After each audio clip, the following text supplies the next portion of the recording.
He ruled the streets of New York without ever pulling a trigger.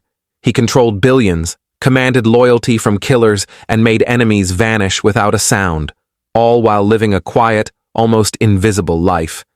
His name was Carlo Gambino, and he was unlike any mafia boss the world had ever seen. While others craved power through fear, Gambino achieved it through genius. He knew when to speak, when to strike, and most importantly, when to disappear. Every move he made was like a chess master playing 10 steps ahead of his rivals. The FBI couldn't touch him, other mobsters couldn't outsmart him, and the media couldn't even find him. From the shadows, he built an empire that stretched from the docks of New York to the casinos of Las Vegas, all under his silent rule. They called him the Gentle Don, but behind that calm face was the most intelligent criminal mind America had ever known. This is not just the story of power and crime. It's the story of a man who turned the Mafia into an empire and himself into a legend. This is Carlo Gambino, the genius who built the most powerful crime empire in America. Carlo Gambino's story begins in the narrow streets of Palermo, Sicily, a place where loyalty was currency, silence was law, and betrayal was a death sentence. Born in 1902, Gambino grew up surrounded by the ancient traditions of the Sicilian Mafia.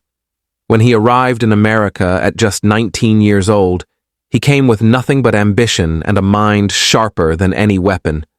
The streets of New York were ruled by chaos. Gangs, bootleggers, and ruthless killers all fighting for control during Prohibition. But Gambino was different. He watched, learned, and waited for the perfect moment to strike. He didn't seek attention or fame. He sought control. While others made headlines, Gambino built connections, powerful ones. He aligned himself with the right people, earned trust through calm strategy, and quietly climbed the ranks of organized crime. By the 1950s, he had become the mastermind behind New York's most profitable rackets: shipping, gambling, and labor unions. What made him truly dangerous was not his violence, but his patience. He believed the smartest man wins the longest game. The FBI knew his name, but they could never prove his crimes. To them, he was a ghost, a man who ruled everything, yet appeared to rule nothing.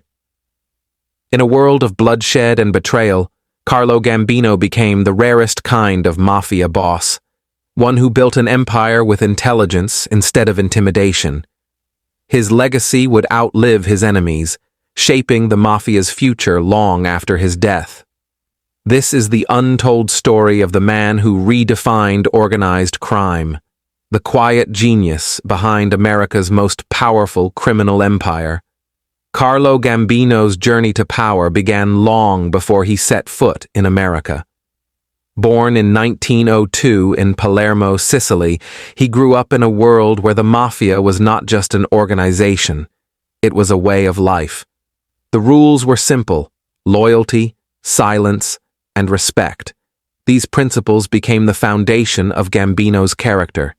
He watched how men gained power not by shouting, but by staying quiet, by observing, learning, and waiting for the right moment.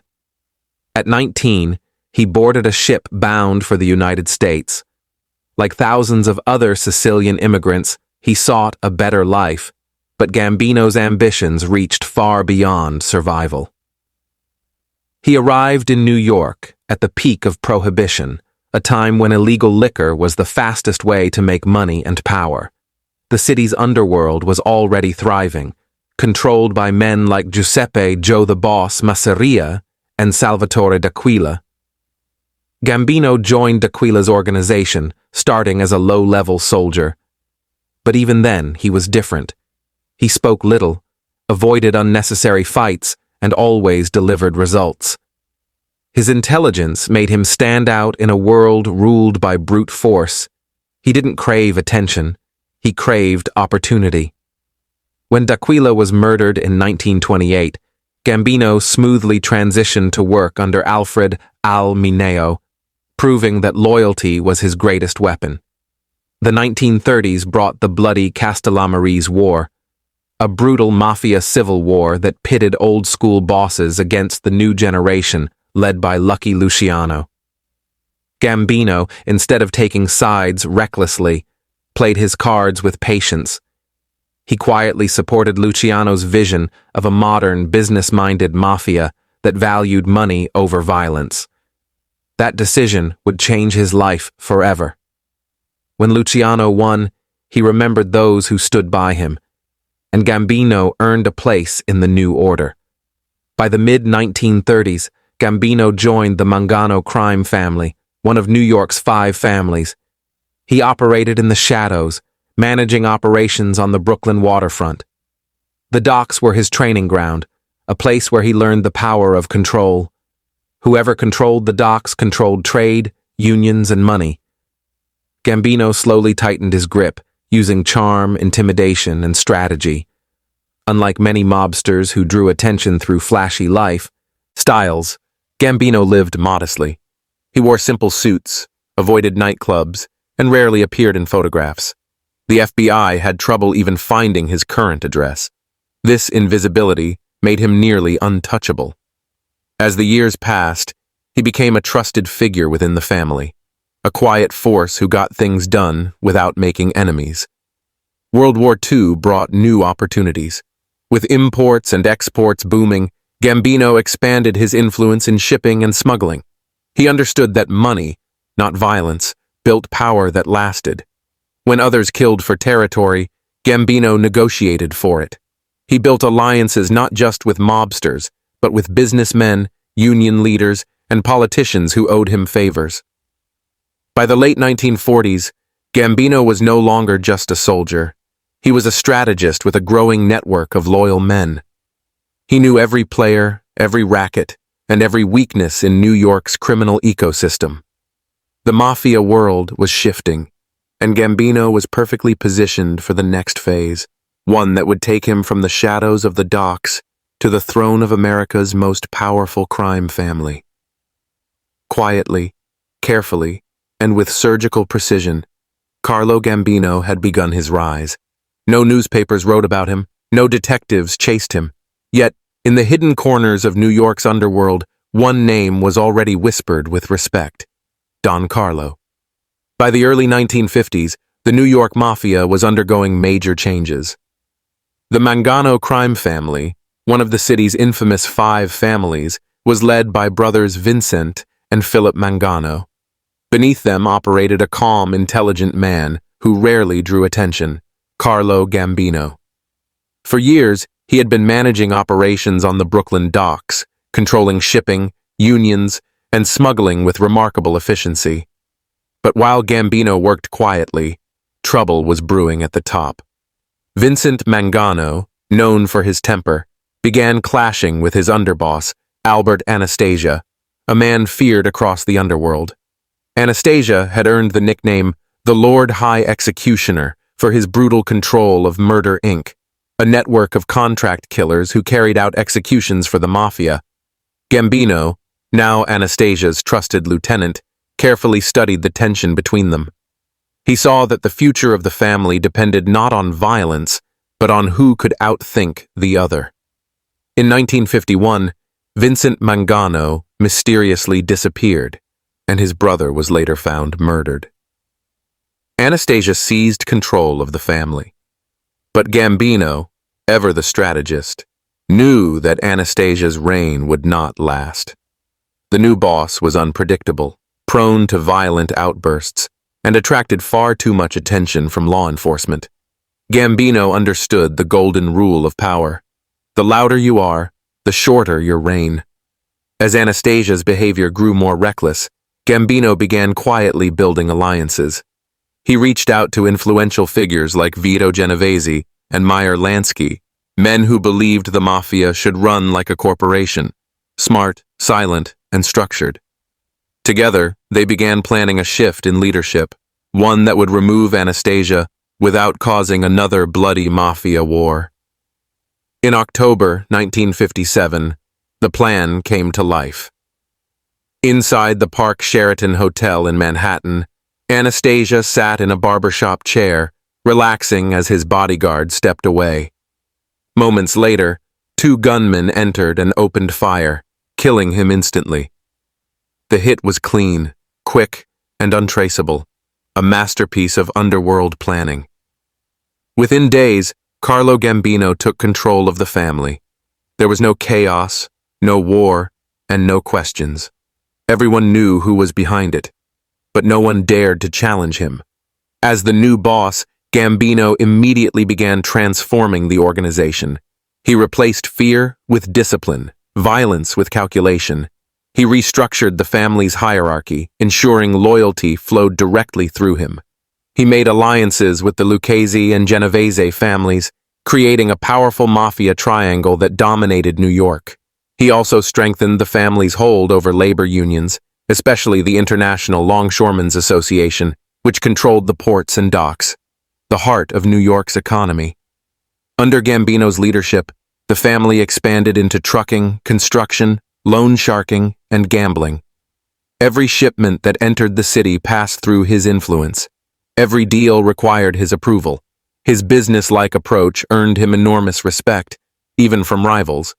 They called him the Gentle Don because he preferred negotiation over bloodshed, yet everyone knew his calmness hid a dangerous mind capable of ending careers, or lives, with a single order. By the early 1960s, the Gambino family had become the most powerful mafia family in America. While other bosses faced indictments and assassinations, Gambino remained untouchable. He avoided phone calls, never spoke openly about business, and surrounded himself with trusted men who followed his rules to the letter. Carlo Gambino had achieved what few mobsters ever could. He took power through intelligence, ruled through respect, and stayed invisible in a world built on violence. From the shadows, he turned the mafia into a silent empire, making himself not just a boss, but the true king of American organized crime. Once Carlo Gambino took control, his empire expanded far beyond the streets of New York. His vision for the mafia was not to rule through violence, but through influence, business, and loyalty. He understood that real power didn't come from fear alone, but from the ability to make people depend on you. Within a few short years, he transformed the Gambino family into the wealthiest and most organized criminal network in the United States. Gambino's first step was to control the flow of money. He strengthened his grip on the International Longshoremen's Association, giving him control over every shipment that entered or left New York Harbor. From liquor to stolen goods, nothing moved without Gambino's approval. This control gave him leverage not only over criminals, but over legitimate businessmen and politicians, many of whom relied on the docks for their wealth. He used this influence wisely, never overplaying his hand, always keeping favors in his pocket for when he needed them most. Beyond the docks, Gambino expanded into construction, trucking, gambling, and loan sharking. His reach extended into Las Vegas casinos, where mob-connected money was quietly being laundered through entertainment and hotels. While other mafia bosses flaunted their wealth, Gambino remained modest, living in a simple home in Brooklyn with his wife and children. He never drove expensive cars or wore flashy suits. To outsiders, he looked like a harmless old man. To insiders, he was the most feared strategist in organized crime. But what truly made Gambino unstoppable was his mastery of alliances. He maintained peace among the five families through diplomacy. If two bosses were at odds, Gambino became the mediator. He used the commission, the mafia's governing council, to maintain order, ensuring that disputes were settled through negotiation, not war. His calm and calculated leadership style earned him respect from figures like Joseph Bonanno, Tommy Lucchese, and Vito Genovese, even when they secretly envied his influence. Gambino also understood the value of information. He cultivated a vast network of spies and informants inside unions, businesses, and even law enforcement. Whenever the FBI planned raids or surveillance operations, Gambino often knew days in advance. He was always 2 steps ahead. a ghost that could never be cornered. This made him nearly impossible to convict. Despite being one of the most powerful men in America, he managed to avoid long prison sentences his entire life. While other mobsters like John Gotti or Al Capone drew attention from headlines, Gambino operated from the shadows. His voice was rarely heard, and his photograph rarely taken. He once said, "If they don't see you, they can't touch you." That simple rule defined his empire. By the mid-1960s, the Gambino family had more than 500 made members and thousands of associates across the country. Their annual revenue reached into the hundreds of millions. Every illegal gambling den, union contract, and shipping deal funneled profits back to the top. To Don Carlo.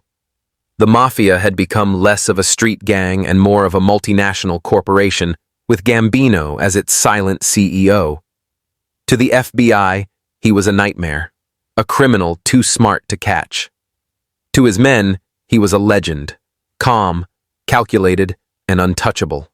By building an empire on silence, loyalty, and intelligence, Carlo Gambino had created something far greater than a crime family.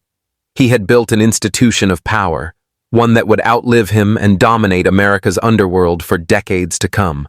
By the late 1960s, Carlo Gambino stood at the top of America's criminal pyramid. He had wealth, loyalty, and influence that stretched from the docks of New York to the casinos of Las Vegas. But the higher a man rises, the more enemies he makes. For Gambino, those enemies were not just rival mobsters. They were also the FBI, ambitious young gangsters within his own family, and men who wanted to destroy his carefully built empire. The FBI had been watching Gambino for years, frustrated by his ability to stay invisible. They tapped phones, followed his men, and planted informants in unions and shipping companies. Yet Gambino's discipline made him untouchable. He never spoke openly on the phone, never discussed business outside of private meetings, and avoided violent displays that could draw attention. To his associates, he gave strict orders. Never let your mouth ruin your mind. That single rule kept hundreds of his men out of prison, and the FBI powerless. However, one of Gambino's biggest internal threats came from Vito Genovese, another powerful mafia boss who wanted total control over the commission. Genovese was ruthless, ambitious, and unpredictable, everything Gambino was not. The two men played a dangerous game of power and deception. When Genovese tried to push Gambino's allies out, Gambino responded not with violence, but with strategy. He quietly fed information to federal agents that led to Genovese's downfall, effectively removing his greatest rival without ever firing a bullet. Still, threats didn't end there. Inside his own ranks, younger and more aggressive gangsters were beginning to crave attention. They looked at bosses like John Gotti, who would rise years later, and saw glamour, fame, and fear as symbols of power. But Gambino despised such behavior. He believed attention was death. Whenever one of his men became too reckless, he dealt with it quietly, either demoting them or having them disappear without public drama. He ruled his family with an iron hand wrapped in silk. The FBI, meanwhile, refused to give up. By the 1970s, federal investigators were desperate to bring down organized crime. Surveillance intensified, and a new generation of agents used wiretaps, bugs, and undercover operatives. Gambino was constantly followed, photographed, and investigated. But every time they built a case, it collapsed. Witnesses went missing. Evidence vanished. Gambino's lawyers, paid generously, dismantled every accusation. The closest the FBI ever came was during the Appalachian meeting in 1957, where dozens of mafia leaders were arrested during a summit in upstate New York. Gambino was there, but escaped conviction, denying all involvement. It was one of the biggest embarrassments in FBI history. They knew he was guilty. They just couldn't prove it. Despite the constant pressure, Gambino's control never wavered. He adapted to every threat, adjusted to every new law, and evolved faster than his enemies. His empire continued to grow, his money flowed through legitimate businesses, and his network of informants ensured that no one ever got close. But time itself became his final enemy. By the mid-1970s, Carlo Gambino's health began to decline. Heart problems forced him to slow down, yet his mind remained as sharp as ever.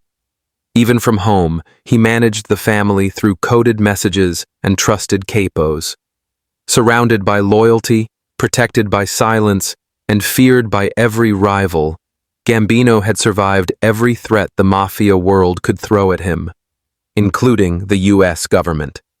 He had outsmarted the FBI, destroyed his enemies, and maintained absolute control. But even the smartest man in the underworld couldn't outthink time.